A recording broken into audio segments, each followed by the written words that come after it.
Hello everybody, welcome back to UKSG Red 2025. This event we are raising money for Crisis. You can donate with the links below the stream. We would also like to shout out BSG for their continued support. Now it's time for Bradley Gaming, running Spyro 2. Good luck and take it away. Thank you very much. Yeah, Spyro 2, second game in the original PS1 trilogy.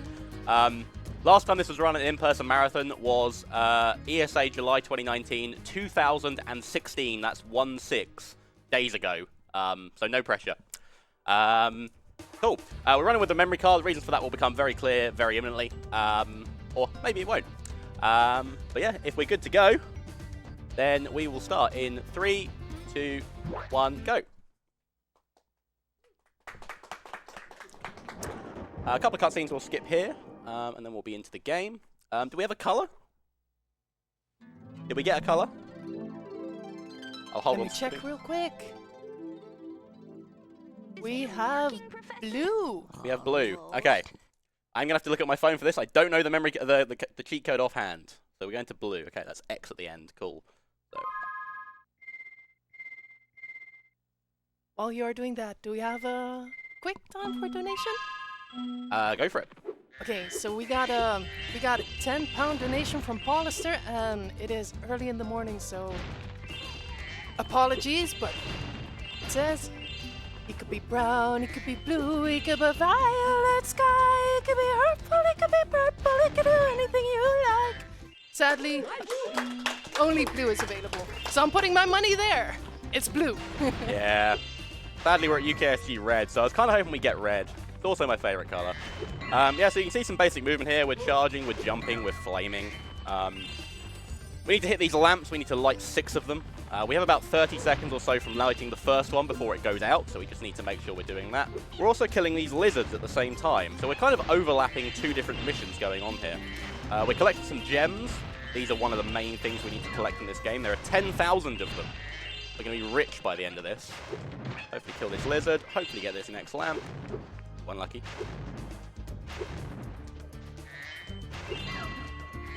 Get this last lamp, and we're good. There is a gem cutter here. Guy. He's going to give us an orb. There are 64 of these. We need to collect all of them. We're going to go inside, and we're going to do some more lamps. We call these indoor and outdoor lamps. Very original thought.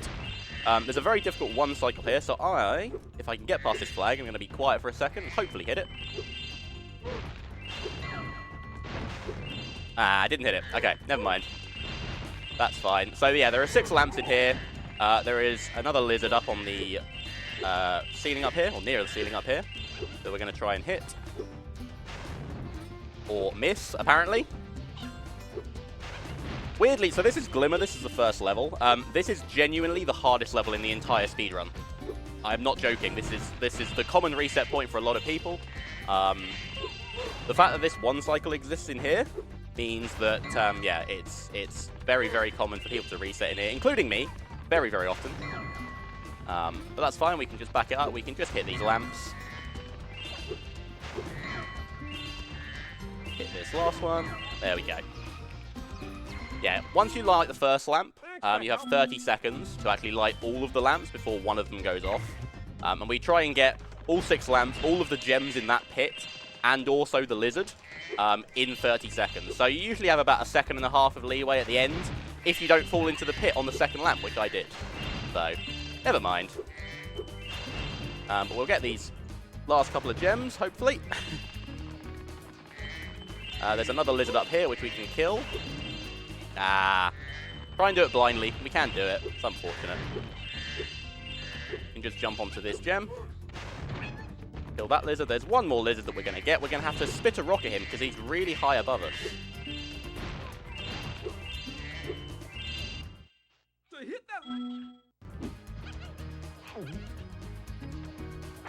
Like that. Get those gems. I did see a 400 out of 400, which is good. Now, some weird thing about the movement in this game. You're not meant to be up here. I've just done what we call a double jump, which is basically when you jump and you press square to charge, Spyro's momentum is conserved, and it's conserved upwards. they changed the movement mechanics between Spyro 1 and Spyro 2.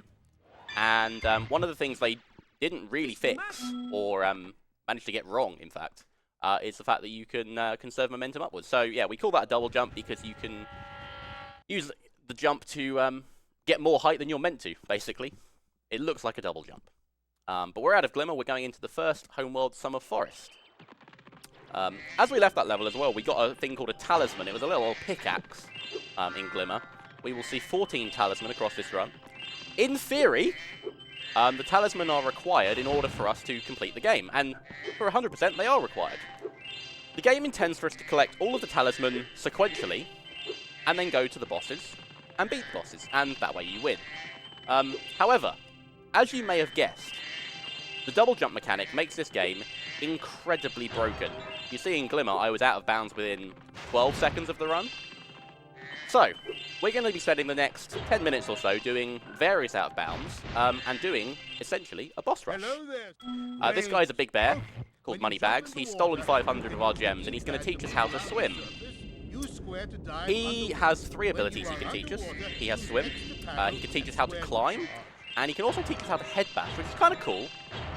We're actually not going to listen to him teach us how to do either of the last 2. And there is a reason for that.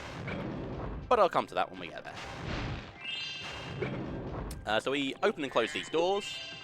We can go and stand under this door. We get sort of trapped out of bounds. That wall isn't solid. This is the boss fight. We've been running 5.5 minutes, and we're into the first boss. Because, yeah, this game works. You get to the castle dungeon. So this is Crush, one of 3 bosses in this game. The main antagonist of this game is Ripto. Small, red, angry guy. He's taken over the world of Avalar, which we're in. And, yeah, Crush is one of his lackeys. This is a weirdly technical fight.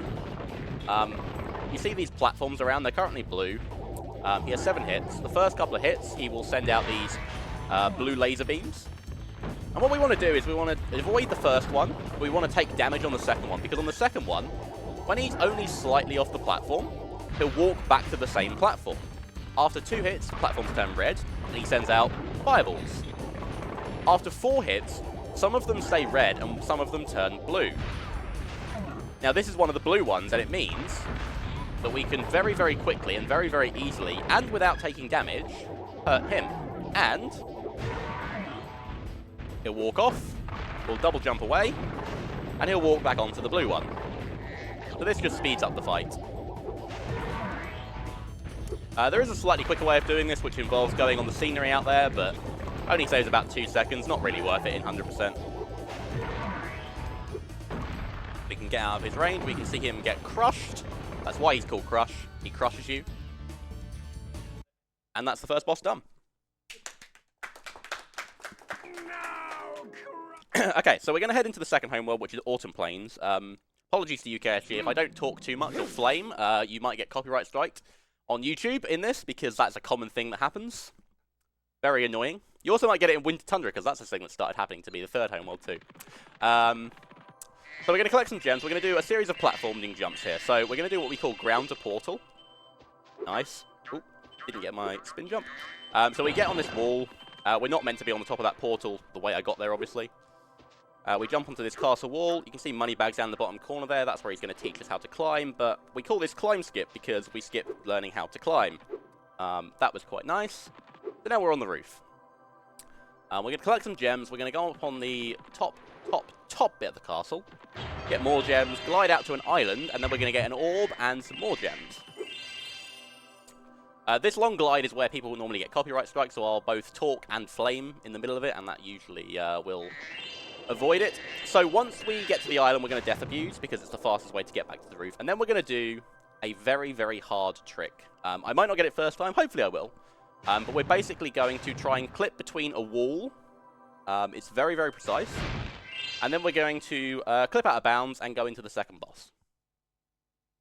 If I fail this, I do have to die and reset. I'm going into some 80% memory there and not getting these gems. That would be very bad. That's correct. Okay. So, face up against this wall. Hopefully clip into it.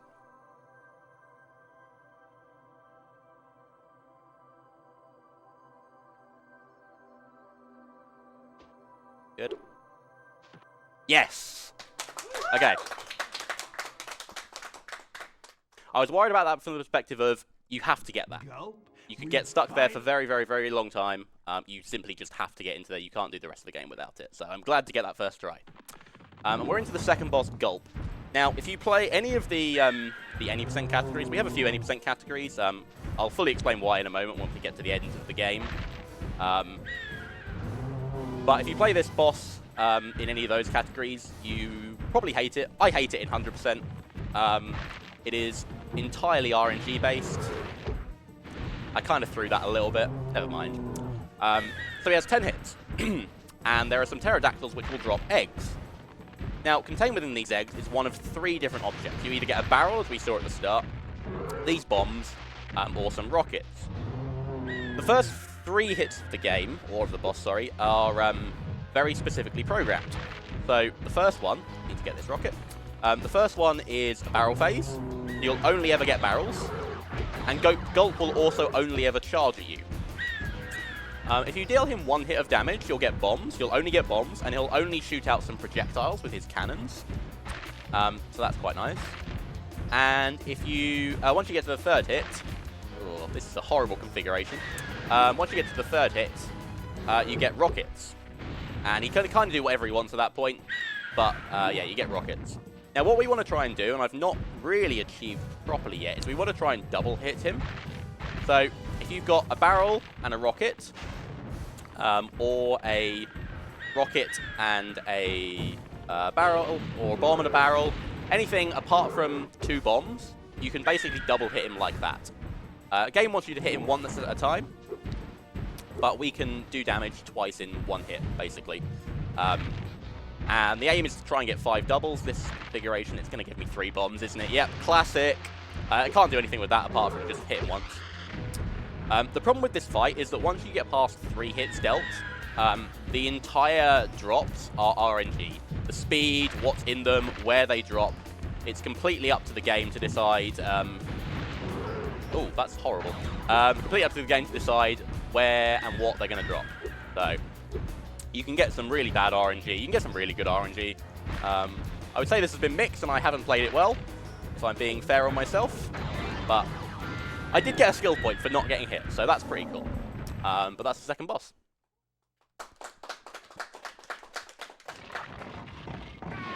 See small green man, small red man, Ripto, falling off his chair there. Couldn't quite believe that I'd beaten Gulp. So yeah, we're going to head into the 3rd homeworld, Winter Tundra. Again, wild that we've been playing for 11 and a bit minutes, and we're into the last homeworld of the game. But that is Spyro 2. So we're going to hopefully get a boost off this penguin. Or not, never mind. That's alright, we can just climb onto this bit of scenery. Fall off the scenery. Climb back onto the scenery.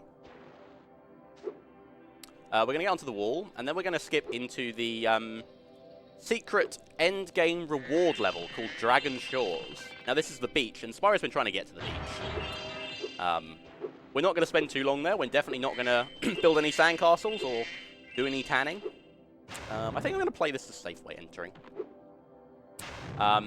So, in this game, as we've kind of said with the 2 boss fights, but in this game, when portals aren't open, they're stored beneath the portal. So you'll see we glide underneath the Dragon Shores portal and we just fly straight in. As a common thing, we're going to see that, I don't know, 3 times, I think, in this run. So what we're going to do is we're going to try and jump over this wall. Almost. And there is a reward once we get over the wall, like that.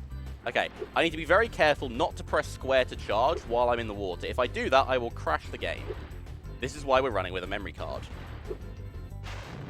We glide over here, we hover underneath that fireball power-up, and we leave.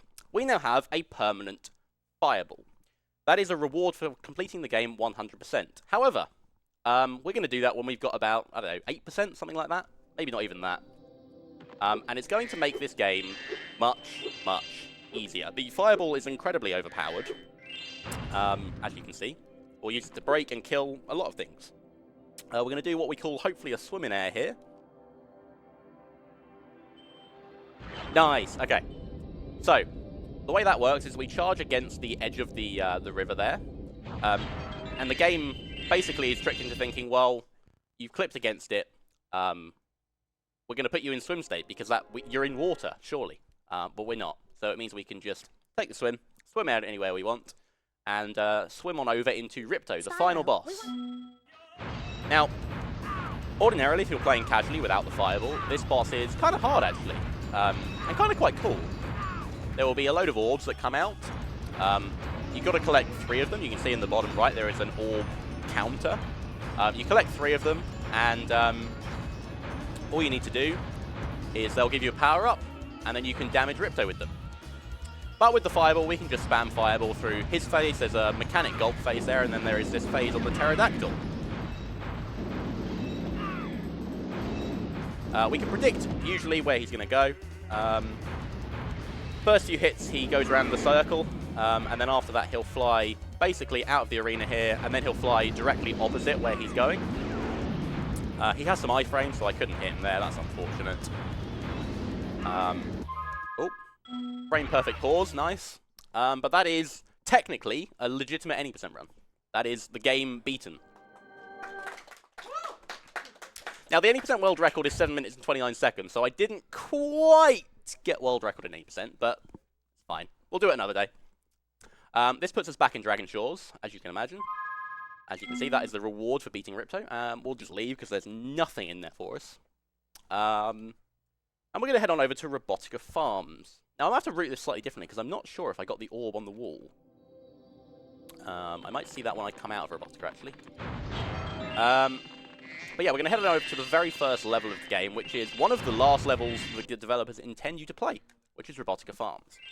Now, a couple of key concepts for this level.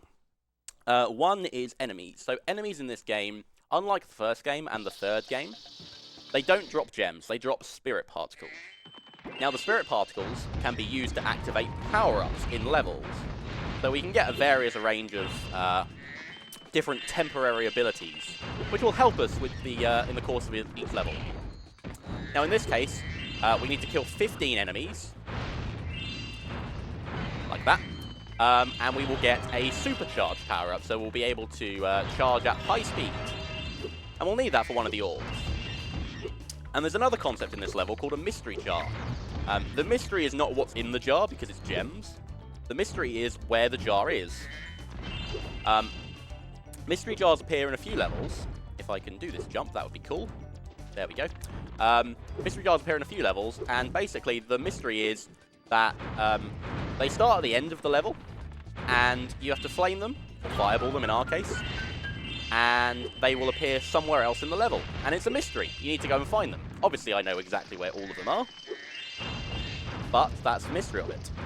We need to kill these pests that have been ruining that guy's fields, and we'll get an orb. 7, 8, 9. I think I got the orb. I will check. Yeah, so we just need to go around here. We'll do some cleanup as we go. You can see as well how much the fireball is making this easier. We're on 13. I don't need to kill that guy, but I will anyway. Get these last few gems. Kill that guy. Okay, so the mystery jar's over on that island over there. And I'm going to do an interrupt.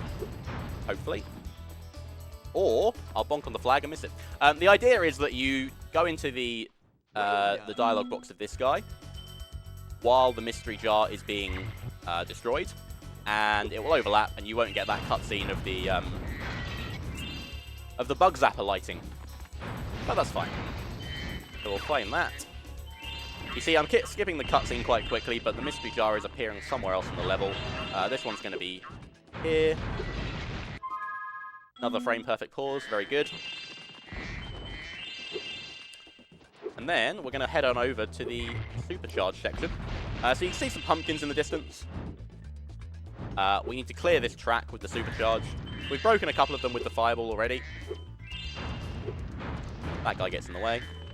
But we're going to break these. Break some of these jars and baskets along the way. Lose my supercharge and have to go back. That's unfortunate. There are a couple of doors on the track in a minute, which cannot be broken with the fireball. I think it's the only thing in the game that you can't break with the fireball. I don't know why. But we do need to supercharge through it, and we do need to do that to actually get the orb. You can break all the pumpkins, but not the doors, and you won't get the orb. So we'll get all these gems in the pit. jump out. The last mystery jar, the location is going to be just here at the start of the level. And you can see why we routed it the way we do. There's no point kind of going through it all sequentially, collecting everything as we go if we need to end up back at the start of the level anyway. We can break that pumpkin right there and get warped back to the start, or rather back to the start of the track. And we can use the supercharge just to go over here, collect the last few gems. I think I have everything. Yeah, nice. And we can leave. Okay, I got a quick question. Go on. Does Spyro take damage from the bug zapper? If you No, hit it in the Spyro big does not light? take damage from the bug zapper. That'd be weird if it did. Okay, that makes sense. The dragon is not a bug. It's just the bug. I mean, the bugs don't actually take damage in the level. There is a cutscene where they do. But yeah, it's just it's just the bugs. I did get that orb. Excellent. Right. So we're going to head on over to Metropolis, which is the next level in the run. 3-4 is correct. I am very knowledgeable about gem counts. I know them in a lot of places, so you'll often see me mentioning numbers or just looking up at the top left corner of my screen just to check that I am on the right number, and 1334 going in here is correct. Again, another instance of the portal being stored beneath the level. So we'll just skip in here. Now, there is a cycle at the end of this level, and my movement in this area dictates where it is. As soon as I get down here, it doesn't matter anymore. And then I'll get into another big open area in just a second, and then it will matter again. But hopefully I should get a decent cycle. This is a fairly robotic level, again. Bit of a theme here in Winter Tundra. Lots and lots of robots in this level. They've been taken over by these cows and these pigs. This is a really cool design of a level, by the way. But we need to get some gems here. We're going to climb this ladder. There is an ox here who normally would throw out bombs. You're meant to flame them back at him, but we can just spam fireball and kill the ox. Makes the challenge much, much easier. Excellent work. Once again, showing the power of the fireball. 10 orbs is good. We're going to do another out of bounds here. Nice. The game can crash coming into this area. It shouldn't on my angle, but it can. It didn't. We're good. And then we have these UFOs. I missed that balloon. That's sad. Yeah, we have these UFOs we need to destroy. These are on set cycles. They're not necessarily on the same cycle as each other. Get that. Nice. But yeah, we just need to know exactly where they are, and I do, and I got all the UFOs and all the gems I wanted to get along the way. So that's good. This NPC will give us an orb for reaching her. Hi. But because we did that with the teleport from destroying the UFOs, she gives us 2 orbs at once and tells us about more UFOs. So this is another orb challenge. There are 5 of them this time. I might not get this. Nice. Okay. I'm pretty sure I got all those gems. We'll see. But yeah. Again, those UFOs are all on cycles. They're on fixed cycles from the start. So that makes it really consistent if you move correctly. We'll do the last little bit of cleanup here. This has been a fairly nice Metropolis, actually. That pig explodes. Get these last gems. Get these gems. And hopefully... there's a 5 up there that I missed. That's unfortunate. Never mind. We can just go back. I have this permanent Superfly power-up. That is the end-of-level power-up. There's a 2-cent gem that I missed somewhere. Did I? No. Just the 5. Yeah, classic. Did that too quickly. Never mind. Okay. Yeah, so that's Metropolis.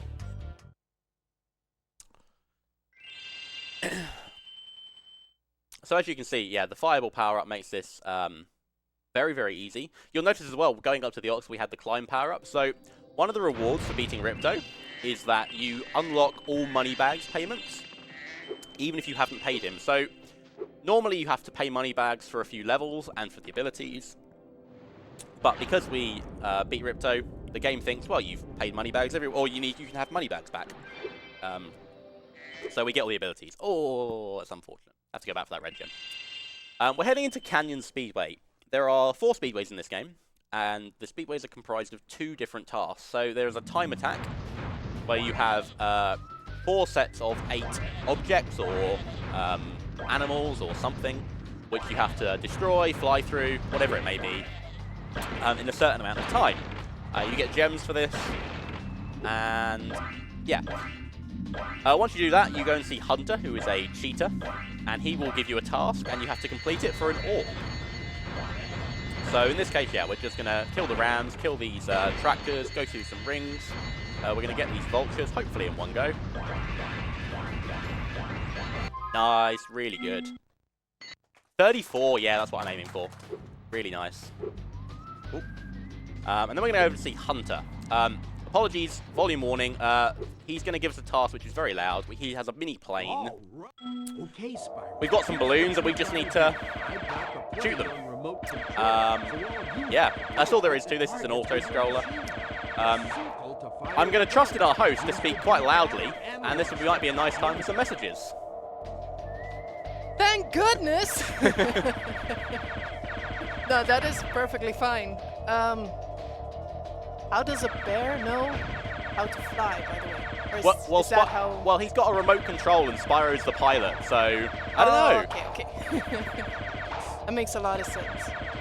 So I just wanted to give a heads up to everyone, in a very loud voice, if you want to support future UKSG events, like revenue from cheers, subs, and ad revenue is actually going towards UKSG. So we welcome all your contributions to help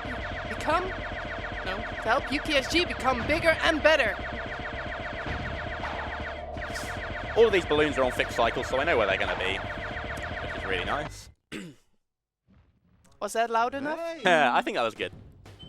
Nice. So we get our orb, and we can skedaddle on out of here. Fantastic time for me to have a drink. Gotta stay hydrated. It's a common thing that I notice that I don't ever, if I get a run, I don't ever actually drink any water until I leave or enter Canyon Speedway, because the game is just so full on up to that point. Okay, so that's going to say 90. Excellent. So, we're going to head on over to Mystic Marsh. Mystic Marsh, I think a lot of people hate Mystic Marsh. There are a couple of Spyro runners behind me who might nod in approval of hating Mystic Marsh. I actually really like Mystic Marsh. This is a really cool level. Very difficult level, I would say. First thing we're going to go and do is we're going to go see the Professor. He's a very clever scientist, and he's actually the one who brought Spyro to this world. But he's lost his pencil. So he can't do any of his sums. And that's unfortunate. We want him to be able to do his work. Ooh. Nice. So, he's going to give us an egg. And he says to us, Spyro, can you go and trade this egg and get me my pencil back? I mean, sure. I don't know why he has an egg.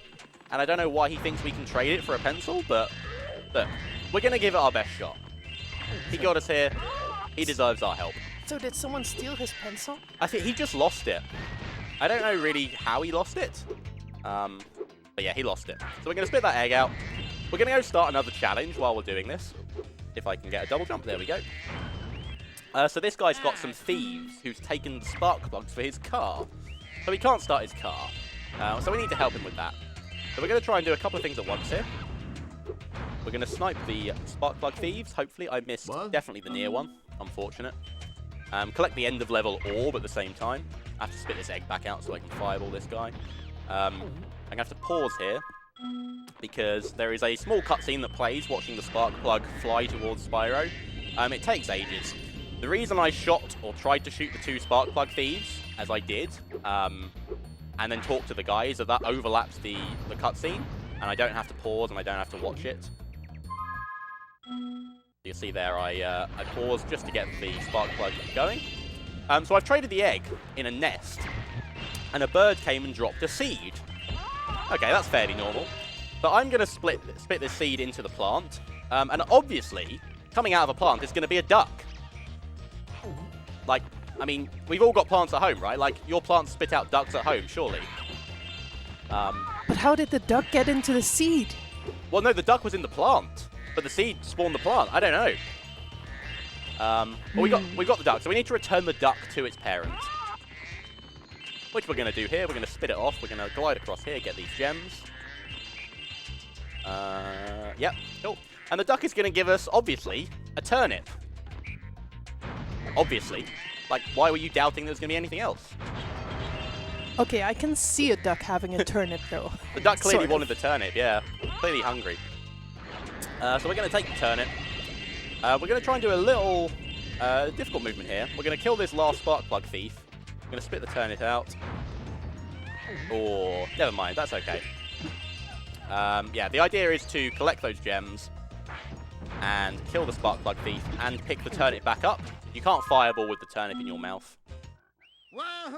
It's very annoying if you spit that and miss either a gem or, even worse, the turnip. Because you lose control of the Spyro once the spark plug cutscene starts. So you just need to make sure that you do collect the turnip before that happens. Otherwise, it's a long run back. So we'll jump out here. We're going to head on over to a cauldron. And we're going to spit the turnip into the cauldron. Now, I mean, I don't know what you think coming out here, but it's clearly going to be a coin. I have no idea why this level works the way it does. But we're going to go and trade the coin. We're going to go and make a wish in this fountain. And hopefully, if we've done it right, we pray. Oh, we get a pencil. Nice. Really good. Thank you, fountain. So the pencil was in the fountain all along. Pencil was in the fountain all along, yeah. I don't know how he lost it in the fountain, but we'll return it. My pencil! He says my pencil. Very cool. And with that, we are done with Mystic Marsh.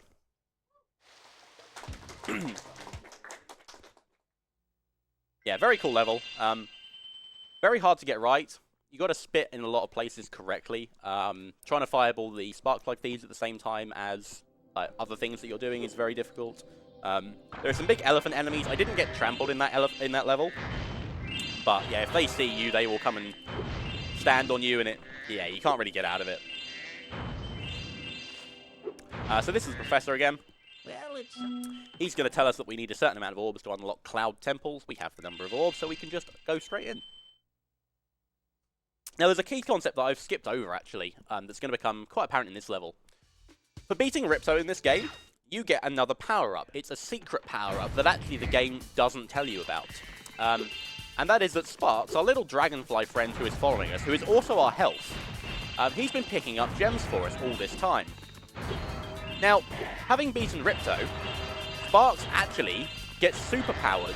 So he has two abilities. One is that he will always, always, always point desperately to gems, as long as there are gems in that level. You can see him directing himself towards gems in this level.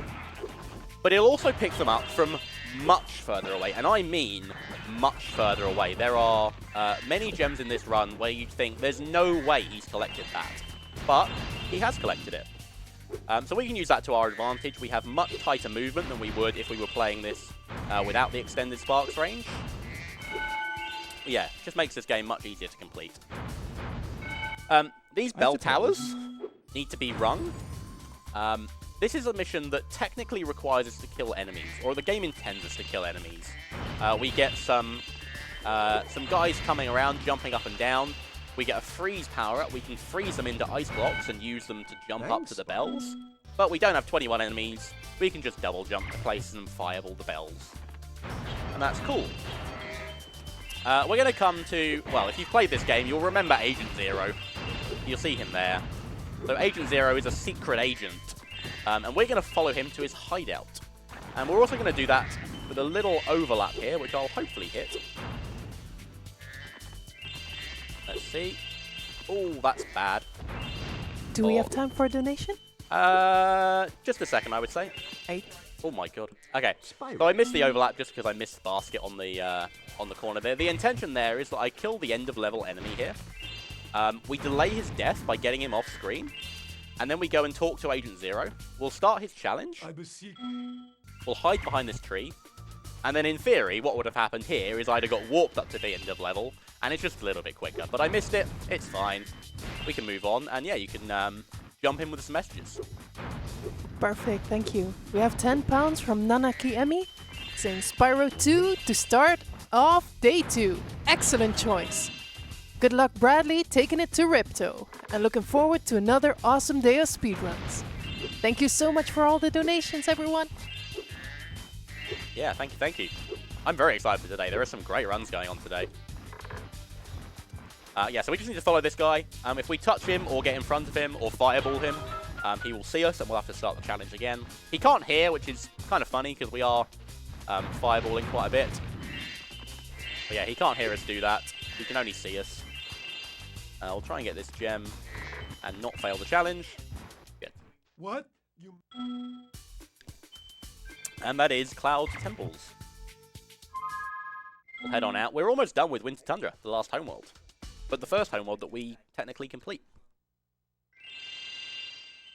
So there's just the last little bit of cleanup to do in this homeworld, and then we will use a vortex to go back to Summer Forest, the very first homeworld that we were in. And we will complete the levels there, because we skipped over all of them until we came and got all the abilities and the power-up. Careful not to go in that vortex, that's not the one we want to go in. I think I got that 5. Just wait, yep, nice. We get a nice little triumphant trumpet to tell us that we have completed Summer Forest. Sorry, completed Autumn Plains. We're going to head to Summer Forest. And we're going to go to 2 of the harder levels in this game, actually. We're going to go first to Colossus. Get these gems, and in we go. So, Colossus is a really fun level. There are some monks which will chant. We might not hear the monks. We may do it at the start, but hopefully we won't hear the monks chanting. But we need to go through. There's a Yeti at the end of this level that we need to kill and save the world. But we'll do a couple of out of bounds here. This first out of bounds is a little bit, not risky, but it is easy to get wrong. We can get soft locked in here, so we'll try not to do that, as I very nearly did. You can get stuck in between the door there. There's no way of getting out of it apart from pause exit. We're going to do some platforming here. This is going to take us up onto the roof, and we're going to start another challenge. This is a common theme in this game, whereby we skip to either an escort mission or some sort of mission that basically will take us across the entire level. Keep going. We start it as early as we can. So you'll see here, we've got 10 statues that have been taken over by evil spirits, and we just need to flame them all and get the statues back into our control. So again, yeah, we start that challenge as early as possible because the statues are spread out all over the world. So it makes sense for us to get that going, and hopefully we don't need to backtrack or go over old ground twice. Try not to bonk the statue, that's not very good. Here's the Yeti, we're going to defeat him. I'm going to not touch the controller. He's just going to jump 3 times, and then this idle head's going to fall on him. Well done, Spyro, you are the hero. Look, Ma, no hands. Yeah, exactly. So we get the talisman. Weird thing, the last homeworld, Winter Tundra, doesn't give you talisman, but the first 2 homeworlds do. So there are 14 talisman in this game. So we're going to start seeing talisman again. There was a nice little idle thing there. And then we're going to go to hockey. Now, hockey is really fun. We love hockey. So this is a one-on-one game. To score 5 goals. And we're going to try and jump in front of this puck and spit it in before the goalkeeper is able to hit it. Now, the last time this was shown off at a major marathon, they were basically doing the RNG approach, which is that they delay their turn towards the goalkeeper and then just slide on the ice and hope that the goalkeeper ricochets it off in the direction that Spyro is facing. If I'd done it on that one, I actually would have been successful. But I missed the quick shot. That's not to worry. I've also missed the goal with that. That's cool. And I've missed the goal again. Very easy for this to go quite wrong, but quite quickly if you miss things. But we'll get this in. Get that in there. Play that nice and safe. Whoa, the goalkeeper actually walks towards you to hit you. Yeah, well, he doesn't walk. He stays on that line, but he slides across to try and block the shot. He's quite slow, so there is enough time.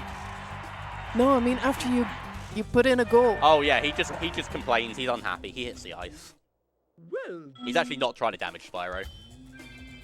But yeah, that's one orb, and then there is a 2v2. So we play against an opponent in red. This is quite easy on Fireball. We can just Fireball him, and the puck will either come out in front of us or behind us. It'll bounce off the wall, and we just need to react to it and get it into the goal. Let's go for the quick shot, because it looked cool. I missed, never mind. Yeah, you either wait for the goalkeeper to ricochet it, you can get it immediately, as I did. Hopefully you don't miss the goal when you're doing that. Lots of people lose lots of runs to this. Getting my angles very wrong. We need 5 points to win. If we win 5-0, we get a skill point and an extra life.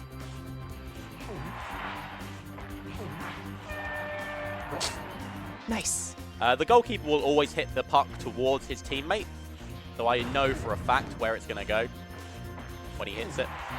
Nice, we win 5-0. And we get the power up, oh sorry, the life, for getting the skill point. So we're going to head on over. There's just a bit of cleanup to do. We've got a few more statues to get and a few more gems to get. We're going to hopefully get this movement. Nice. That's called a Spider-Man, which is basically a combination of Spyro and Spider-Man. It's like we're doing a Spider-Man movement against the wall. It's just a load of X square presses to glide and charge. But it can get us into some cool places. I think that's the only time in the run I use it. But we'll get these last 2 statues. There's a bit of time here before that statue warps us back to the professor so I can get those gems. He'll give us an orb. And we just have the last few gems to get. And we will be done with Colossus. And we can head on over, once we leave here, to everyone's favourite level, Idle Springs. And we'll see why it's everyone's favourite level very, very shortly. But yeah, last couple of gems. These rams are going to try and hit us, and hopefully they won't. Nice. That monk, if we watch the cutscene, that monk will get lifted up into the roof and get crushed. It's very sad, which is why we skip it. Never happened. No, it never happened. We didn't see it. It's fine. Very small amount of homeworld movement here. And then Idle Springs.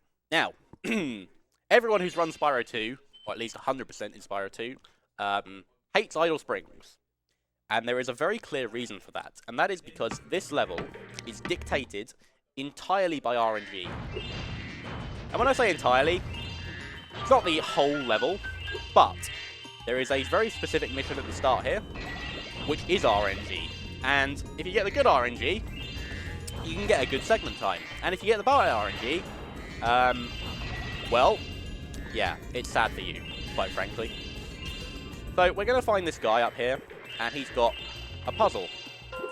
Very easy puzzle, you just have to stand on the 4 corners. Definitely as a child, I had no idea what to do there, but you can just jump onto those 4 corners. We have to light them yellow. Got that gem, nice. And then we're going to come to fish. Now, this idlehead is hungry, and we need to feed him, but he doesn't like red fish. If we spit in a red fish, he will spit it out. And or lots of other fish that he's already eaten too. So we want blue, and we want yellow. If I get perfect RNG in a marathon run, oh. So we want to avoid spitting the firing the red fish into the mouth. Only blue and yellow. This is RNG. The speed of it, the fish that jump. We've got no way of predicting it. We've got no way of manipulating it. So you could just start getting endless red fish, and you could lose a minute and a half here very, very easily.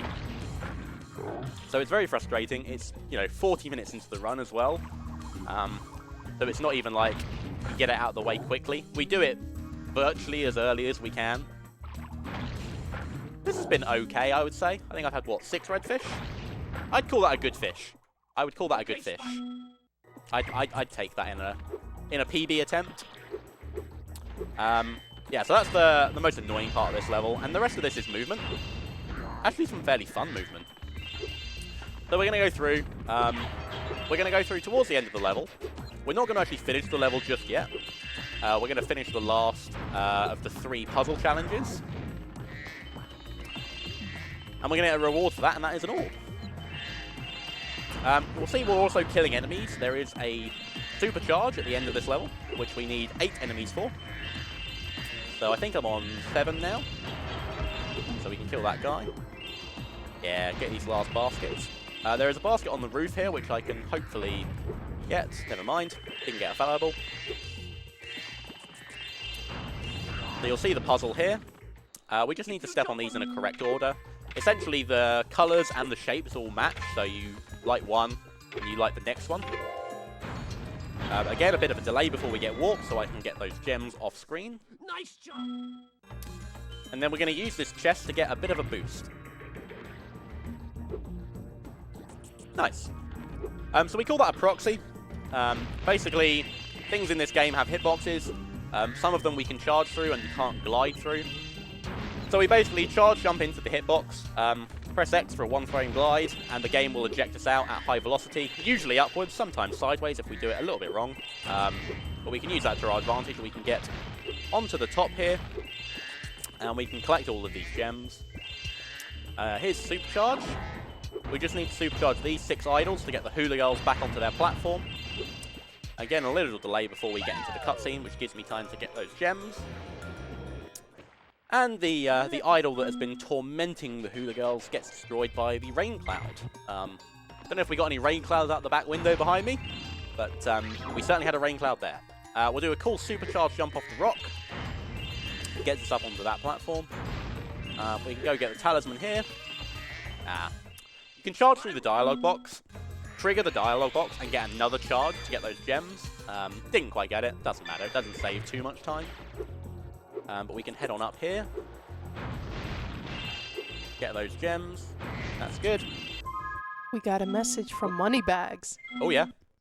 £5 from Moneybags saying, I guess I'll put those 500 gems you gave me earlier to good use, but I'm keeping the rest of them.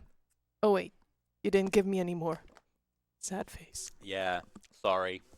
Sorry, Moneybags. Hey, look. You'll get your due in... Hi, Spyro. You know what? You won't get your due. Never mind. Wow. Hunter is going to teach us how to jump and how to glide. How long have we been playing? 45 minutes. Nice. Hunter's a little bit slow. We have been doing a lot of this movement already, but it's fine. Very. The reason we're doing this is he'll give us an orb. This is a tutorial in not the first level, because we do start in Glimmer, but in the first homeworld. Weirdly, we're going to do a much more difficult jump here. A little double jump. And time the hover. Good. This pool of water that we're in here is how you're meant to get to the orb. You're meant to do this the other direction. Excuse me. But we can just double jump from that ledge. We're going to do another swim in air here. Oh, yes, let's go. First try.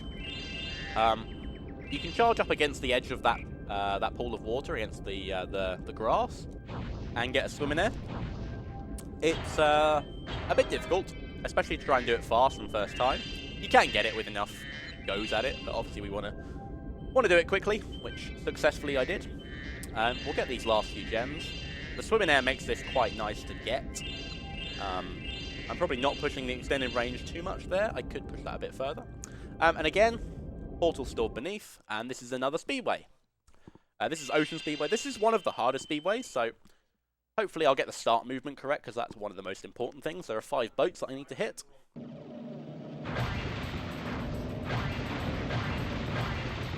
Somehow I hit 5. I don't know how. Pure skill. Pure skill, yeah. There are some cars on the track which we can hit from underneath. I missed the first one. That's not too bad of an issue. If I fall in the water, that is an issue. I'm just going to glide here because I'm behind the cycle. Kill the boats. We'll go through the arches and then we'll do some rings, and then we'll get the last couple of boats. And we'll be done probably around 46, 47 on the time attack timer. Would be my guess.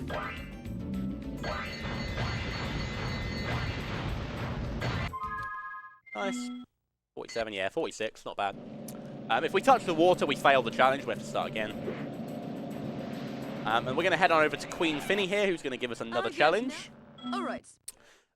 This is technically an auto-scroller, but we can actually speed it up quite significantly by going off course. So Hunter's going to fly through these rings and activate them. But we can fly through rings when they're not green, as you'll see here, and they'll count towards our total. So that one up the top there is particularly important because it takes basically another loop of the top of the flight path. So we can get that one early, speed things up at the end, get these 2 early, get that one early, and hopefully meet him at the end of this tunnel. I should have enough time. Yeah, it goes green, but that's fine. The rings shrink after a few seconds of being green, and if they shrink and you can't get them, then you restart the challenge.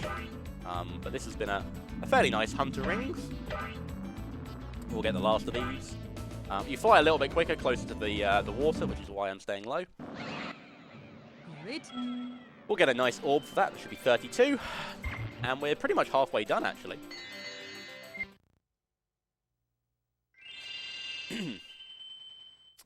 Yeah, so that's Ocean Speedway. We've done 2 of the 4 speedways. And we're going to head on over to Hurricanes, which is one of my favourite levels. This is a fairly bleak, miserable, rainy world. I'm not going to say anything about what city in the world that might compare to this weekend. Glasgow's had nothing but sunshine. No, I that's don't know true. what you're talking about. That's true. That's true. There's been no wind and no rain at all. But yeah, Hurricanes is a really fun level. There's a lot of movement here, and then there is a slightly frustrating minigame at the end. Again, we'll do some double jumping just to skip a bit of a gate, basically, that we activate with a power-up. Double jump up there, get these baskets. So yeah, you'll see the electric gates. There's a little light bulb that we're meant to get to unlock them, but we won't. That rat's going to give us some fodder, so I just have to wait. But we don't need to unlock those. We can do a load of double jumps, get up onto this roof. We're going to hear SpongeBob. I'm going to try and skip this cutscene quickly. Spyro. But hopefully, once I skip out of the next bit, the dialogue will continue playing. The next glide. Remember to press triangle when you are very close to the window, or you won't make it. So that's SpongeBob. That's Tom Kenny. This game came out, what, 3 months or so after SpongeBob was released? I don't know which he recorded first. Thanks for shutting. But yeah, that is SpongeBob. Very cool level, just because we get to hear a SpongeBob voice. We're going to get these baskets, hopefully from out of bounds. Very nice. And get the talisman. So yeah, there's a lot of out of bounds there that we did. Again, what you're meant to do in this level, beyond these electric gates, is you're meant to break these large windmills with a supercharged power-up, activate some buttons. There are some fans that we're going to see in just a second, and you're basically meant to stand on those and use these to, those are the big fans, use those to get to the orbs that we've just got to. But we don't need to do any of that. We're skilled. We can break this game. Kill that guy or he's going to hit me. So you'll see the big fans over there. We just need to break those, but we're not going to bother. Last couple of bits of gems here, and then we're going to go over to the Lightning Thieves minigame. Now, there are some big purple thieves who have stolen the lightning orbs, which power... I don't really know what they power, actually. They power something. But you'll see them there. They've stolen these lightning orbs, and we just need to place them back on. Once we place a certain number of them, the lightning thieves will come in and try and steal them. Now, we know exactly... we know to predict exactly which ones are going to appear in a certain order that we place these orbs. So if we do this correctly, I should be able to do this fairly quickly. I'm on a timer from now, which is not great that I missed that. There's going to be a siren in a second, which hopefully not until after I press this. Nice. Ah, that guy got that one. That's annoying. That's unfortunate. So yeah, we just want to try and get them on as quick as can, and we kill the thieves as quickly as we can.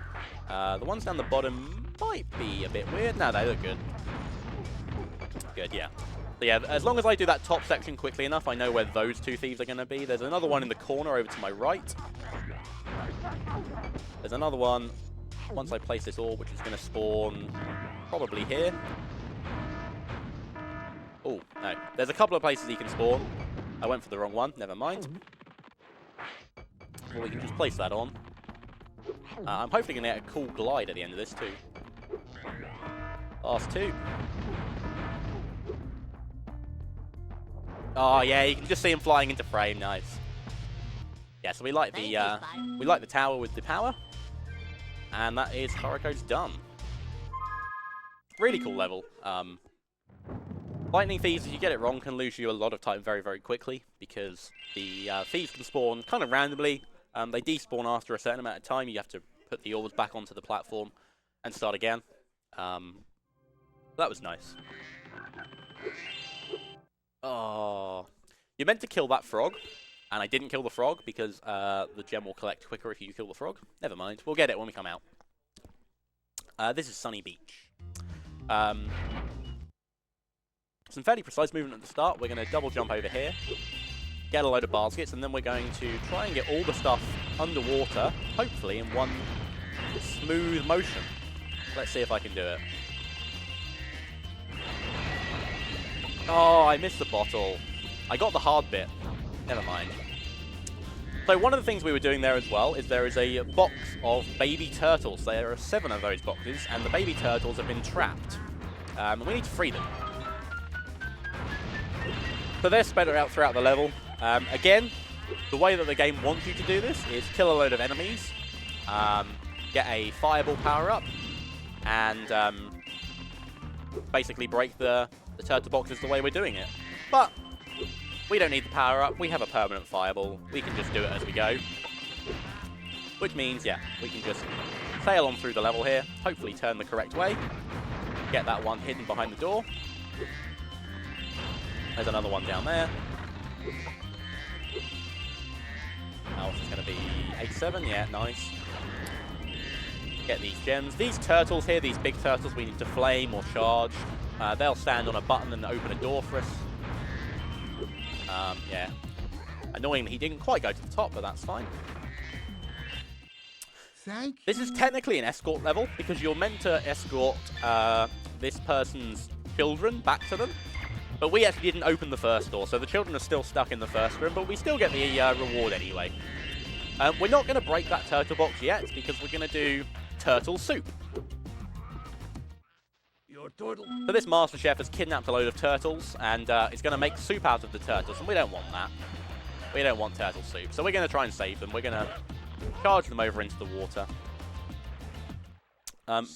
Important to note that we don't fireball these, because if we do, their physics get really, really weird, and they go off all sorts of weird directions. You can charge them, and they'll just go, rather than ahead like I just did, they'll sort of go side to side. It's very strange. But yeah, we just got to follow the pattern and charge these guys into the water. And while I'm doing that, some messages might be lovely. I just heard that there is a new incentive that just opened for Echo Point Nova. It's an all-boss run. If we collect 200 pounds for it, then the runner will do all bosses instead of skipping a few of them through the run. So that sounds pretty cool, you guys. What you think about it? I mean, we've already had 1 boss rush today, so I think we should have 2. I 100% agree. Alright, last turtle coming up. And he's going to say rats.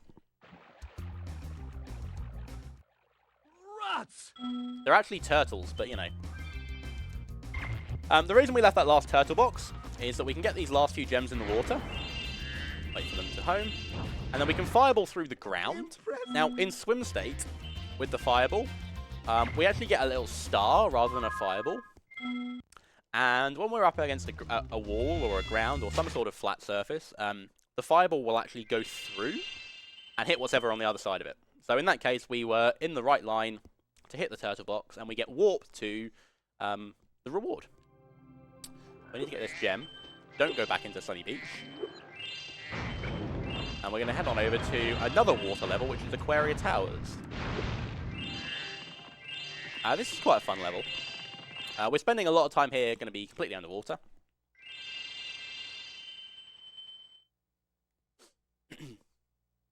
So, the way this works is that there is a series of buttons in this level, and we need to fill the world up with water, because the water workers have stolen their water.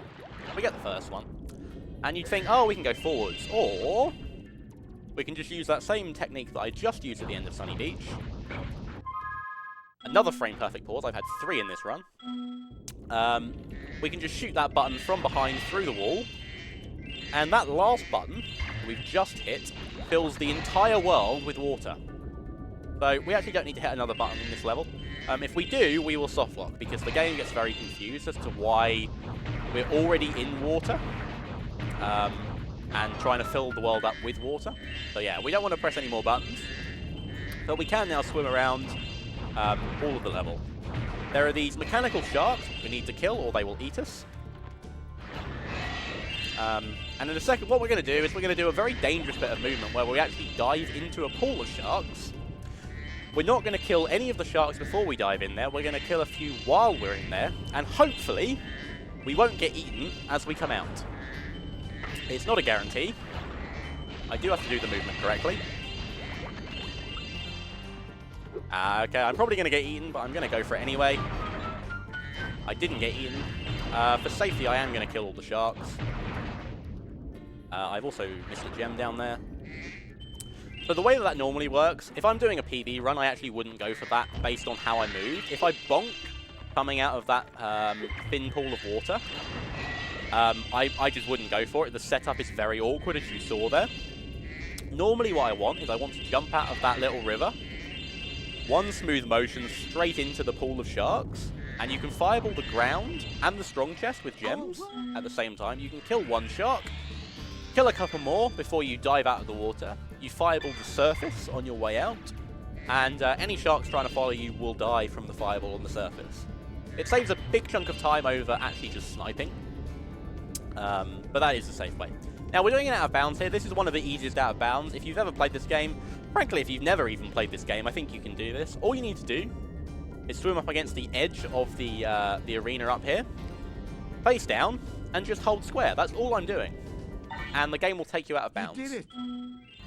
We've just completed a challenge where this guy's lost his children. They're trapped in those towers. You can see one here as I go past. It says 1. He's lost his children, and we meant to unlock all the doors in a sequence and get past the obstacles of the enemies and save the children. But all we need to do is actually swim out of bounds, touch the last child's trigger, and we'll get the orb. That guy only has one child that he cares about, unfortunately. We're currently in the Manta Rays, the Manta Ray minigame. We just need to take the Manta through those rings of bubbles. Trying to get a load of gems as we go. There's a second portion of this which is a little bit harder. But yeah, all we need to do is just use our extended sparks range just to push our movement. Make sure we don't miss any rings or we restart the challenge. I think I got all but one down here. No, I got all of them. Interesting. Okay. I hope my gem count is correct. I can't see it on screen, but that's fine. There are a couple of rings at the end here, which we'll do in a slightly weird order. You can soft lock if you get this wrong, so hopefully I won't do that. We'll go through that ring backwards. Go through that ring. Oh, I missed that blue. Sad. Never mind. If I'd noticed that, I would have been able to get that at the start of the first one, but never mind. Not too bad to recover. We are out of Aquaria Towers. Usually I'd be looking to get out of Aquaria Towers in under an hour. I'd say it was when we started the run, it's about an hour and 1. It's not too bad. But that is, apart from about 6 gems here, that is us done with Summer Forest. So we are 2 out of 3 homeworlds complete. We're going to head over to Autumn Plains, which is the last homeworld we're going to complete, and the longest as well.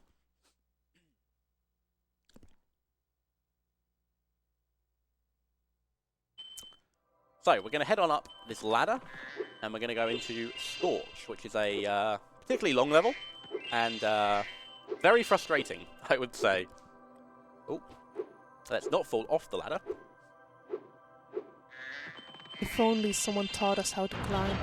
Well, yeah, that's true. We should have listened to Moneybag, shouldn't we, really? He is at the bottom of those stairs, normally. Okay, so, Scorch. We're going to do another out of bounds at the start. And we're going to get to the end section of the level. Again, the double jump makes this game incredibly broken, because we're meant to traverse this entire level, press those buttons, and yeah, go all the way through, but we can just do this double jump. We are now in the last section of the level. We're not going to get the talisman just yet, we'll get that much later. But we're going to start this orb challenge. Now, we're going to see in a second, there is a guy called Bombo. And he is a flag keeper, and he's stolen the flags of the people of Scorch. So he's not currently loaded yet, but we'll see him there, we'll fireball him. So he's stolen a flag, and we need to chase him and get the flag back. The reason that we do this early is that there are 3 of these, and they go backwards through the level. So we start at the end and we end at the start. Again, you're meant to kill a load of enemies, get a fireball power up, and with that you can actually snipe him down. Ooh, that was close. If I land in the water there, or the lava, I will drown and have to restart the challenge, but I didn't. That was good. And I also got a gem that was down there, which was quite nice. I rarely get that. He throws out those white bombs. If they hit you, you have to restart that section of the challenge. It's very frustrating. It's kind of a pattern, but it is also kind of random. So you can get kind of screwed over with it. It's very frustrating. Great. Hunter is rescuing the monkeys for the Avalar Zoo. Although, I mean, that's what he tells us. He is a cheater. My fear is always that he's actually having some lunch with the monkeys. I'm sorry to put that image in people's minds, but he is a cheater. He's just taking them to lunch, right? Yeah, yeah. As I say, the whole point of it is, in theory, we're rescuing them for the Avalar Zoo. So we'll go with that. We'll go with that. We'll believe him. It's just a nice, cozy group lunch, you know? Yeah, exactly. Exactly. But yeah, there are 6 of these. We just have to fireball or charge the tree. He'll catch them in his barrel. And then he'll give us an orb. We do actually have a meme category called Ape Escape Percent, which I think like 3 people have run, including myself. And you would think the aim of Ape Escape Percent is to rescue the monkeys. In fact, it is not. It is to not rescue the monkeys. It is to wait for one of the monkeys to throw a coconut at Hunter's head. Kind of funny. This is the hardest of the 3 Bombo challenges, mainly because of this. We are blind jumping onto that bridge. Hopefully, he doesn't bomb us as we're going across, and he didn't. That was nice. Yeah, you can just get completely done there. If he throws it left as you're coming across, there's pretty much nothing you can do. But we'll finish that second part of the challenge. 1 more to go. You're so close. And this is where we're going to go back to the start of the level. And you'll see why we left all of this stuff at the start here. There were some firework bottles we exploded. To get some gems, you can snipe him up there. This camel sometimes hits us in the dialogue, but doesn't know what he's going to here. Did I get that? Nope, I didn't. Okay, so we found out recently that Bombo actually is moving while we're up on this ledge here. So we are making him move here. He goes through the level, throwing bombs as if we're actually following him, and then his trigger is somewhere down here to make him follow us all the way to the end. So I think I hit it. I think I should be good.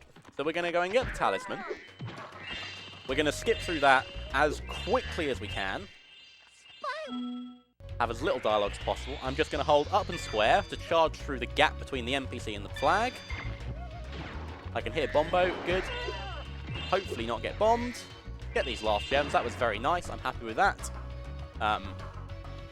You only have about a second of leeway on the movement I did from the roof up to the talisman. If Bombo catches up to you in that time, he can push you into the NPC. And at that point, trying to get those gems, those last ones that I went for a glide for, becomes very, very dangerous because his bombs are usually going to be thrown in that direction. So at that point, it's just worth not bothering getting the gems. Complete the challenge, get the gems after. Because if you get hit by the bomb, you have to go all the way back to the start. And that loses like 40 seconds. And you wouldn't be a Spyro 2 100% runner if that hasn't happened to you on numerous occasions. I can see Claxy behind me laughing. It's happened to him, hasn't it? Alright, Breeze Harbour. Now, another run of the levels where we have a memory card for very good reason. We're going to do another swim in air. This is a recent route. Hopefully I'll hit this strong chest. There we go. This is a fairly recent route. I would say 6 months or so ago we rerouted this level.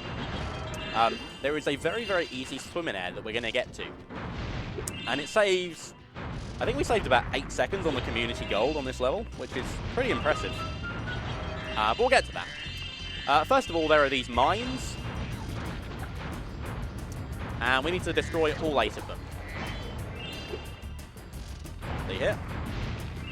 And we're also going to go up onto the track here. Now, if you've played this game, you will probably remember the guy who says, "Trouble with the trolley, eh?" He has a trolley and some gears. And he's lost his 50 gears. And we need to, in theory, go on the trolley, go around the track, and collect all of these gears. However, with the double jump mechanic, we can just collect them like this. It's much easier. Much less risk of failing. Or I can just miss my jump and almost fail. That would have been bad. There we go, that's the jump I want. Yeah, so we're going to collect all of these gears. Well, not just yet we're not going to collect all of them, but we are ultimately going to collect all of them. We're going to go around here, so we're going to see the trolley. I need to be very careful and go quite wide and not touch the trolley trigger, because then I can get stuck on the trolley, and it's a bit of a nightmare. But that was fine. There's a few more gears we need to collect in a minute. We'll get these last mines. Nice. And we'll get warped back to this pelican. We'll get an ore. We'll get a few gems, and then we're going to do the swim in air. Now, the reason that this is dangerous is that you see all these enemies, the big firefighters with their hoses, and the bucket guys who spit water. If any of those enemies hit you while you're in swim state, the game will crash. There is no getting around it. There is no luck of the draw, it might not crash. It crashes every single time. So, we just need to make sure that we don't get hit by any of those enemies. So we'll be a little bit careful. If you stay above their eye line, these guys, you can usually avoid it. You'll see me take a very high line to get over that guy's damage radius, because I really don't want to crash the game in Breeze Harbour. Especially given I don't have the trolley orb, and that loses a lot of time if I have to recover that. There's a guy down here we can just about avoid. I am actually going to play this one incredibly safe and go wide. I usually go through between the bucket guy and the firefighter guy. We'll stay really high above that guy. Make sure I get all those gems. Nice. That was... We got all of the gears, we got the orb, we didn't go on the trolley, we didn't crash, we got all the gems, we leave. That was a success. So we've dubbed that one Swim Harbour. I dubbed the old route Walk Harbour because you walk. But yeah, that was quite clean. Yeah, and we're going to head on over to Skelos Badlands. So we go from one of the most, I guess, risky levels. I wouldn't say it was that hard, but yeah, risky definitely. To one of the most precise, difficult levels, I would say. So we're going to do a lot of damage abusing in this level. And we need to be very careful not to die. Because if we die, we're going to reset a challenge. And, yeah, we don't want to do that. That loses a lot of time. So, we'll collect a few gems. And then there is a mystery jar, which we're going to hit. Oh, hopefully make this double jump. Hopefully make this single jump. And then the double jump. Nice. So the end of the level is just over to our left. We're going to try and hit this mystery jar blindly. We missed. Never mind. We can get it in a second. So, these dogs here have stolen the bones. There is a guy who has a skeleton friend. And, basically, yeah, these dogs have stolen all of his bones. We need to hit the mystery jar. There we go.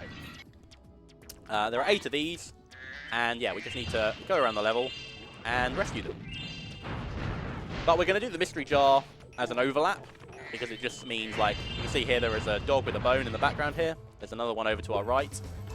As the mystery jar is over here, we don't want to come in here twice. Let's try not to die. I have no health currently. This is slightly scary. Gonna make sure I get my double jump here. Make sure I get onto the platform. Yeah, if you die, the mystery jar respawns, so it's just a bit of an effort. You have to come back up here.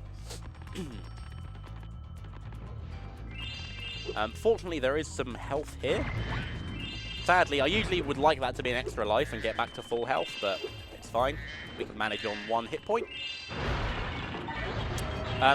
The way to kill these dogs and get their bone is actually just to aim for just in front of them. They're, well, let's just say they're private parts. We can aim for that, and it'll work. We'll get the bone every time.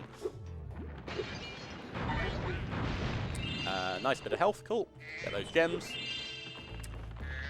So the last guy is on on top of this bonehead, so we're going to get a couple of gems, fireball him from beneath, get that. Cool, gem count's good. Thank you, Spyro. So this guy's going to dance. I'm going to skip the dance, sadly. But it is a cool dance. And then we're going to get the talisman. And then we're going to head on over to the last orb challenge of this this level, and that is lava lizards. There are a bunch of big dinosaurs, big red dinosaurs, who have come to terrorize the people of Skelos Badlands. And we don't like that. We want to stop them from doing that. So we need to just wait for their eggs to hatch. There is a red gem down there. No, there's a green gem down there, in fact. Let's get up here. Spyro. Normally you can double jump across, but I went into that guy's talk box, so we'll just open the bridge. And we'll kill the dinosaurs. And make these guys very happy. There are 2 orbs here. 2 sets of 8. Not much to this, so perhaps some messages might be in order. So what killed the dinosaurs? Fireball. Yeah, exactly. Well done, Greg. Still got time? What's that? Yeah, absolutely. All right. So here at UKSG, we are raising money for Crisis to help homelessness out of the world, hopefully. But first, Glasgow and Scotland in general. So if you donate, it's for a great cause, everyone. Thank you. Lovely. For helping. All right, that is Skelos Badlands over and done with. We've saved the villagers, and we can leave. So we're going to head on over to Crystal Glacier. Crystal Glacier is quite fun. We've been in the lava level, the really, really hot level. I can only imagine that you get burned very, very easily in Skelos Badlands. We're now going to head on over to the ice level. So, real change of scenery. But yeah, Crystal Glacier is a fun level, I would say. There is some difficult platforming at the start, which I will hopefully get. There is a big double jump we'll do. So the way this level works is there are, at the start anyway, there are a bunch of Eskimos that we're meant to free, and they'll give us some help. So there's a catapult there we can get. But we're not going to do that, we're just going to double jump. And hopefully make it, or die. Classic. It's quite precise. Very easy to fail. Nice, there we go. First try. Yeah, it was actually just a ruse to get my full health back. That was actually deliberate, definitely wasn't a mistake. We're going to kill some enemies because we're going to need it for a power-up. The Eskimos are normally going to build a little platform that we can climb up that wall, but I can just do a wall glide and get up there. That's a very hard wall glide. I'm glad I got that first try. I was not getting it first try yesterday. Ooh. Yeah, so there is a power-up here that requires 15 enemies. Technically, we can do the challenge without the power-up, but it won't complete unless you have the power-up, which is really weird. So you'll see down there is a little green monster. We'll come to that in a minute. That's the challenge. Hopefully make this bridge. Not that hard of a jump. I actually wanted to get over that snowball, but that's okay. We're going to do a big double jump into the room with the talisman. The way this works, again, you're meant to free some Eskimos. They roll a snowball and hit the door to this area, this prison. Ow. And it explodes the prison and lets this guy out. Feels quite dangerous, actually, the Eskimos are doing that, but it's fine. We'll head on out and we'll head on over to Draclets, which is the little green monsters you see down here. So they've been terrorizing these people. So we just need to make sure we kill them all. They respawn after a certain amount of time, so we just need to try and do this as quickly as we can. Collect a load of gems along the way. As I say, you can actually you can do all of this challenge without the power-up, without the Superfly power-up I'm using. But the guy won't give you the orb if you do it. So it's a weird mechanic. So we'll hopefully snipe this guy in the distance, and the last one won't respawn. You have saved. And we're good. So Draclets, are they a combination between a dragon and a spider? Oh, I think so, yeah. I think that's potentially what they are. Yeah, they're definitely quite spider-like, aren't they? Right? Hanging from webs and stuff? Yeah, multiple legs. Okay, now, this guy that we're about to meet. Very cool guy. Are we ready? This is George. Everyone say hi to George. Hi, George. George is a snow leopard, and he's got lost. So we need to help recover him and get him back to his owner. The way we do that is we lure him with some fish, because everyone can be lured by food, can't they? Especially this cat. So, we just go to the watering hole, we flame the fish, we don't fall into the goo, and he'll eat, and after we do this 3 times, he'll follow us. Now, there is a skip we can do at the end here, which I'm going to go for and hopefully get. We can make him walk over that goo. We found this very recently. It's not wholly consistent. I have a fairly alright setup for it, but we'll see. So we're going to aim for this corner. We're going to turn. We're going to double jump. We're going to charge. Yes, he followed. Let's go. Nice. And I've just wasted all the time by pausing. You found. Yeah, so that saves like 3 seconds. It's really weird when you see it. The way that's meant to work is you're meant to walk around the ice by the first watering hole we went to. You just basically follow him. Sorry, he follows you.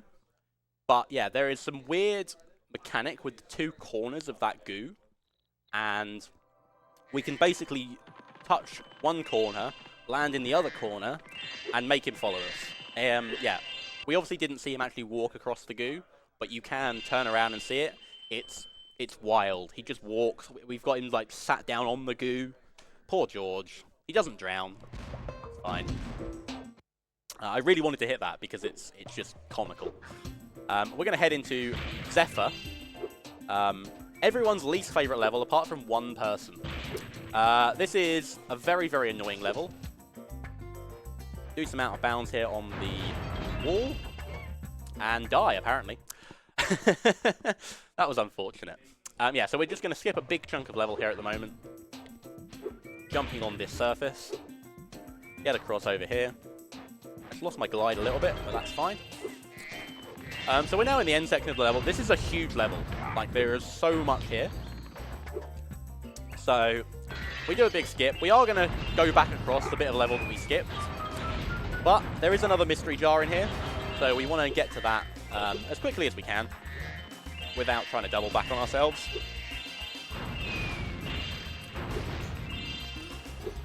This guy's trapped in here. So we're just going to blow up the door with our fireball. We're going to get damaged by the TNT. But Glug here, I think his name is Glug. Wow. Yeah, Corporal Glug won't get damaged because he's wearing his helmet. Safety first. We get the talisman. We're going to do a very difficult jump here, which I'll hopefully get. Nice. So that scenery, it looks like you should be able to jump to it easily, and you kind of can. But there is a small platform. You basically have to think of it like there's a roof on it. So there is a bit of platform that you can stand on, and there's a roof above it. So we just need to time our jump and our glide to land underneath the roof, hover, so we actually get onto the platform and still stay underneath the roof. You can't just jump onto the top of the mountain. It'll just like repel you off. So yeah, that's a really precise jump. I'm glad I got that. Saves a bit of time. We get Juliet back to her lover Romeo down there. And then we come to everyone's favourite, Cowlicks. Now, Bo Peep has lost her Cowlicks. So we need to help and get them back. However, these guys are the absolute worst. They will walk away from you. They will, yeah, they'll just be really annoying, try and get away. They don't want to be recovered. The way this works is that when we fireball them, think of it like 2 tennis balls or 2 footballs or 2 any like circular round objects hitting each other. And basically, if you were to do that and throw, say, like a tennis ball against another tennis ball, they would go off at an angle based on where you hit them. And the Cowlicks are exactly the same. The fireball is technically round, think of it that way, and the Cowlicks have a round hitbox. So if I hit one on the side there, against the wall, it'll go to the right. If I hit one on the left, it'll go to the left, etc. So I want to try and hit them as cleanly as possible, front on, so that they go in a forward direction. If I charge them, they'll go in the direction of my charge, which is nice. which makes some movement safe. But yeah, these guys are really, really slippery. It's very easy to lose multiple minutes here. We've all done it. You see there, just getting right side of him. Getting him forward. There's Bo Peep there. What we're going to try and do is we're going to try and do a triple cowlick at the end. So it's faster to get 4 in at the moment. Go up and rescue the last couple of cowlicks. Get 3 in at once. And we'll get the orbs together, basically. So these last couple of cowlicks are down on the ground here. Again, we went through another power up there for the fireball. There's no need to go through it, it's just that that's the line that gets me there fastest. This double jump is not hard, so I don't know why I'm struggling with it. We'll get these cowlicks up. That green is annoying. I need to go back down for that, because I missed that. There we go. The cowlicks can bounce off each other if you fireball them too close. It's, yeah, very awkward. You need to be very precise with it. Where's this cowlick here? Okay. Get more. Oh. I'm really determined to set this up. Ah, never mind. It's not going to work. That one went too far away. Thanks, Spyro. I missed the first one. Doesn't matter. The idea is that once we talk to this NPC, I can skip this dialogue and then immediately start the second dialogue and they give me the orb, but that's okay. So we'll just get the cowlick in here. You can see they bounce off each other, which is really annoying. Well, Bo Peep is impressed, and we get the orb. We just have a bit more gems, a few more gems to collect. This movement's really fun. I'll check my gem count, which is correct. We'll get the mystery jar. We'll do another out of bounds here, and hopefully not die. Go around that bird so he doesn't TNT us. Hit that balloon.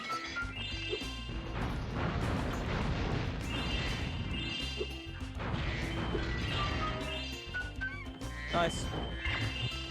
Get the last few gems. This movement at the end is really fun, and it's a shame that cowlicks exist because it makes this level not fun. But I like this movement at the end. You see the mystery jar spawn right where we started, I think almost on an identical spot, which is why we do a big level skip at the start. Because obviously we want to end on that point. And that's Zephyr.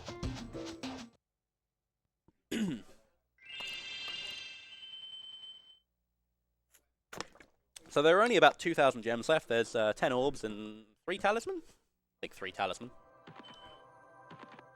Ooh. Well done. So Alora's going to give us a whirlwind, which takes us up to Metro Speedway. Fun fact, you can actually get up to this this ledge. But until you talk to Alora and activate the whirlwind, the portal is not open. And there's no way of skipping into it. So you do have to talk to her. But this is another Speedway. We got a time attack and an orb. And this is probably a nice time again for some messages. Alrighty. Well, if you've got any. Well, we could always use more. Just saying. But thank you everyone for watching the United Kingdom Speedrunner Gathering. It's a 2-day speedrunning marathon that's coming to you live from Glasgow, Scotland. The sunniest place you'll ever visit. True. So there are some bungee jumpers and some pigeons here that we need to kill. I missed that bungee jumper, so let's just do a quick turn around. I need this pigeon to open a bridge, so I do actually need to kill it now. The bungee jumper I could technically come back for at the end, but we'll get it now, it's fine. Alright, it's going to be like a 48. Oh, it's a 50. Oof. Bad. Never mind. Yeah, so we've done the time attack, and we're going to head on over to the mayor. we've been having a... And he's going to tell us that some thieves have taken their treasure. Again, this is another auto-scroller that we can kind of speed up. We can charge along here. Hunter will rubber band and keep up with us. We can only really do it on these first couple. But that's a lot quicker than just gliding. Saves like 2 seconds. And there's another supercharge we can do right at the end, which will save a bit more time. Yeah, we just need to fly around. Hunter will shoot down the thieves, their treasure will drop, and we just need to catch it in the air.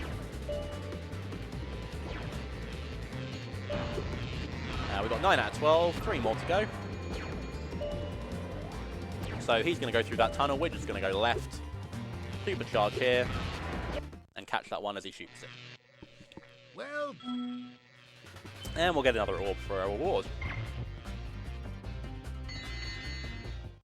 Oh, I think I hit retry. I did. There we go. Don't want to retry, we want to quit. So yeah, that's 400 gems in real quick time, and obviously an orb. We have 3 main levels left, and 1 more speedway. Weird quirk of this run, we do end on a speedway. Would you like me to? Great. I'll take you to. So Alora's going to warp us to Fracture Hills, which is the next level in the run.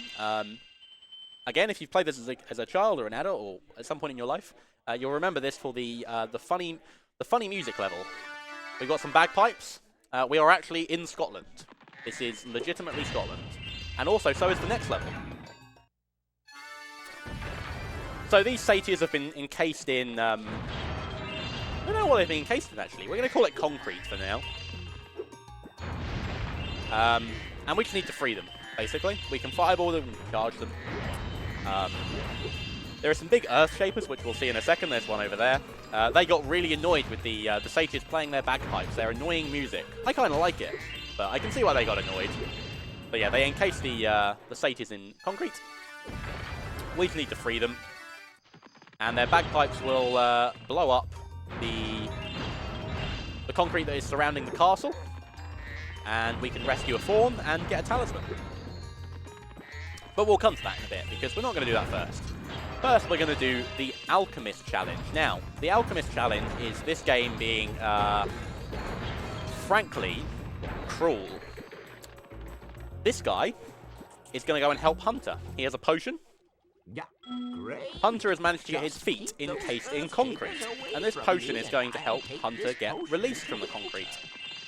But all we need to do in the main game, if we're playing it casually, that's really bad. All we need to do is just charge the Earth Shapers out of the Alchemist's way, so he can take the potion back to Hunter. There's some hard movement here, so I'm just going to do that quickly and then explain the rest of this challenge. All we're going to do here is we're going to get the strong chest, and we're going to hopefully hit the satyr at the same time that we get a glide while the Alchemist is walking, not end up in the lava. Good. We're going to try and get one more orb before the Alchemist is done. And then we'll get warped back. Go. I need to skip the orb very, very quickly. I think I got it. We need to get warped back here. Yes. Okay, good. Man. That's really tight. If you make a mistake, missing the first Earth Shaper coming out of the Alchemist, as I did, As long as gave me much less time. we But yeah, the gist of that is that, yeah, you get the Earth Shapers out of the way, Alchemist walks to Hunter. And then the second part of that orb challenge is that Hunter will use his longbow to hit the Earth Shapers, and then we head bash them. If you do this game casually and you don't have head bash, you can't do the second part of the orb challenge. When you come back later with head bash to do it, you have to do the Alchemist again. It's really annoying, really cheeky from the game. If you don't know what you're doing, if you're just playing it the first time, you can easily have to do that challenge twice. Alright, now I need to be quick here, and hopefully the game won't crash. I'm gonna play this safe. There we go. If you time collecting a gem or breaking a basket at the same time the screen goes white, the game can crash. So we don't want to do that. Again, another reason we run with the memory card, this level. We don't want to crash in Fracture Hills. But that is Fracture Hills done, we're out. And we have 2 main levels left. Wait, what did we just blow up? What did we just blow up? So we blew up the concrete that was encasing the castle. Ah. So the satyr's bagpipes were destroying various parts of the castle, or rather the concrete surrounding the castle. So with freeing all of the satyrs, castle's free. We can go in and talk to the fawn. Fair enough. We are going into a literal volcano, and I do mean a literal volcano. Not quite yet, but there is a volcano in this level. It's very cool. So we'll get some gems, and then we're going to go and see Hunter for a mini-game that we call Crystal Popcorn. It's technically called Crystal Geysers, but you'll see. They look like popcorn kernels. So we'll go up, we'll do some out of bounds here in a second. You're meant to use the climb ability to get onto this ledge, but we can just double jump. Again, the story of this game is literally you double jump places. You double jump places, well done me, and get to places that you shouldn't do, or earlier than you should do. So he's found this cool arena, and out of the ground, every so often, a little crystal popcorn kernel will pop up. You see why we call it crystal popcorn. They look like popcorn. You can definitely see it. This is completely random. At any one time, there are only ever 3 that are spawning, but the placement of them is completely random. This has been a really good crystal popcorn one, actually. Okay. Yeah, they're completely random. You just have to follow the smoke trail to the spawn point. I'll give you a... First one was first to 10. This one's first to 15. Hunter gets significantly better here, so I do need to play this quite well. He also has a giant hitbox. So we just need to make sure we don't bonk him, and also don't make sure we don't lose. This has been a nice start. Hunter's not playing very well. Ideally, you want them to all kind of spawn in one side. This has been some really nice RNG, actually. 2 more. I'm not going to get to that one. I will get to that one. And then 8. Nice. You're really... That was pretty good. Yeah, usually if Hunter's still in single figures, that's been pretty good. I have said it once or twice that someone's won 15-0 there. I don't really know how. It's kind of a miracle. But we will head on over, and we're about to go into the volcano, which is very good. It's a little bit warm in the volcano, so we'll try not to get burned. We got a few more gems just to collect outside here. We do need to kill 2 enemies for a power-up. Generally, we can avoid enemies in this level. There are 2 of these big guys that normally we'd charge onto that X marks the spot, and something very violent would happen to them. I think one of them is a drill that they use to kill the Earth Shaper, but we'll just fireball them. We'll get the last few gems here. You can see the volcano in the background there. And then we're going to go talk to some Scottish NPCs, which is very appropriate, I think. Over we go. Nice little out of bounds. So you can see the Superfly power up here. I'll hover just to make sure I don't die. You can just about hear the Scottish in that. Now, this guy has a party, but you can see these red guys have stolen the party hats. So we just need to kill them and get the party hats back, because you can't have a party without party hats. This has been... wow. That boulder is annoying. It takes your hit, and if you land in the lava, you also take a hit. I managed to lose all of my full health in about 3 seconds there. That was impressive. Alright, well, I did not expect to die there. We can just start the challenge again. That's fine. So what I was trying to do there is a little overlap. So when you get the last party crasher, you have a few seconds. I won't get it on this time because of the way the game works. You get a few seconds where you can still control Spyro. And in that time, what I want to do is jump with my Superfly onto the top of the volcano, which will take us to the talisman. But yeah, weird quirk of this level, if you die after starting that challenge, then you don't get control of Spyro for any more than, I don't know, half a second. So you can't actually do the overlap. Unfortunate. But that's fine, we can just get the talisman now. There's like 30 more gems we can just get. Fireball the 2 balloons. In here. And that's Magma Cone complete. We have officially closed the volcano and saved the world. And party hats. And party hats. The party hats are really important. We should have got some party hats for the room, actually. Right, we are going to head over to Shady Oasis, and Shady Oasis is the last main level of the run. This is the last level with Talisman. It's the last level that we'll be using Spyro on foot. As I say, we end the level on a speedway, which we'll see in a few minutes. But yeah, this is Shady Oasis. This is an escort level. We need to get Shorty here to the great big berry bush at the end of the level. Shorty eats a berry and becomes big. And with that, Shorty can break down doors and get us on our way. We need 18 enemies in this level for our last power-up.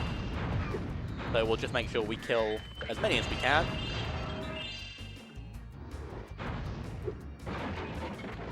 There's a few here. When I get to this middle room in a second, I want to leave there with 10 enemies, so we're on 4. This is a good number. I think I should be able to manage that pretty clearly. Yeah, that'll be 6. That'll be 7. There are 4 enemies in this main room, so I only need to kill 3 of them. That's fine. Don't worry about that that sword guy. We can move on.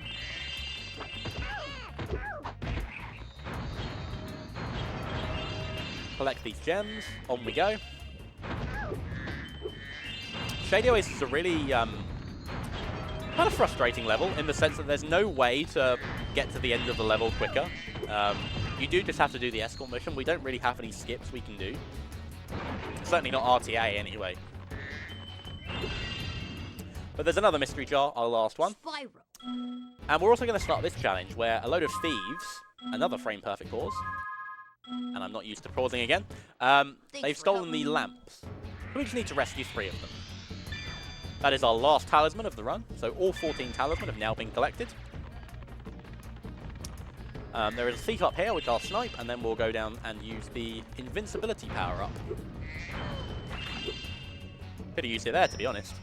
Alright, this invincibility power-up, I now can't take damage for 20 seconds or so. Oh, go in the dialogue. Might eat bread. Follow me. And Uh, remember, jump Her 8 and brothers then have been encased triangle in to- concrete, and we just need to rescue them. Weird thing with this, you're meant to head bash them. We can fireball them. But if you head bash one of them, as another one is coming out, they all spawn a lot quicker, and you can time that with a fireball and make the challenge move a lot quicker. A casual player discovered that. It wasn't a speedrunner who discovered that, which is incredible. For a long time, they were just fireballing them very, very slowly. And then someone one day saw the head bashers making them move quicker, and like, what? Why is that happening? And now we head bash a couple of them, and it moves quicker. Try and get up these stairs nice and quickly to snipe the mystery jar at the same time we get back, walk back to the orb. Saves a bit of time. That was pretty nice. We'll get these last few gems. This has been a fairly nice Shady Oasis. Get that basket. Last few gems.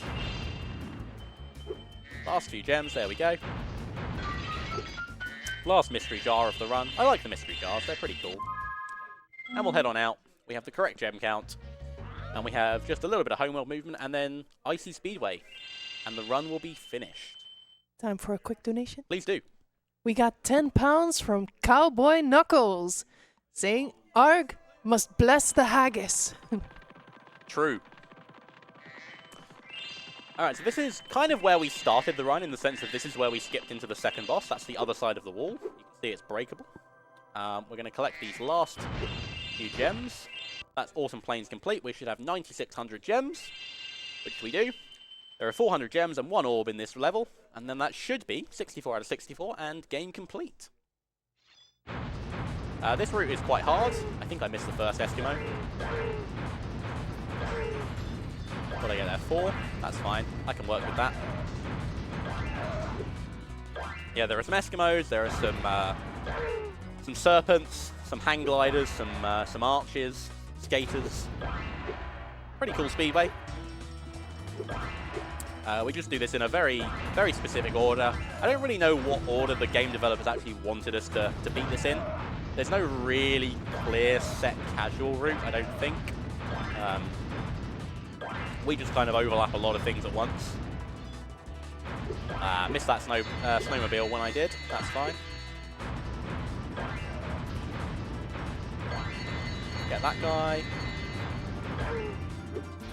There's one more snowmobile and then the hang glider. I've also missed a skater somewhere. That's interesting. Where have I missed a skater? That one there. Classic. Classic skater.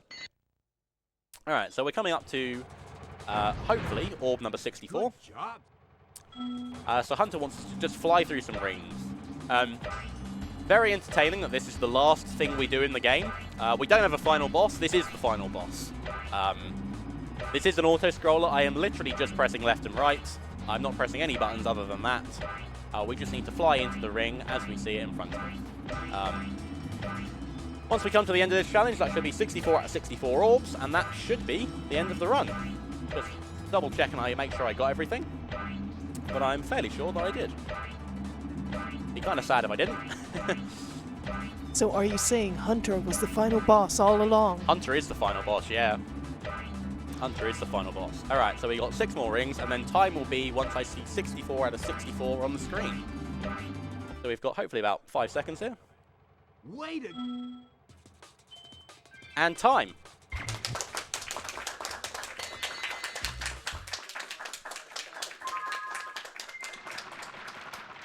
We'll just double check the guidebook. I did indeed get 100% in all of the levels. That is Spyro 2 100% in hour and 44 and 48.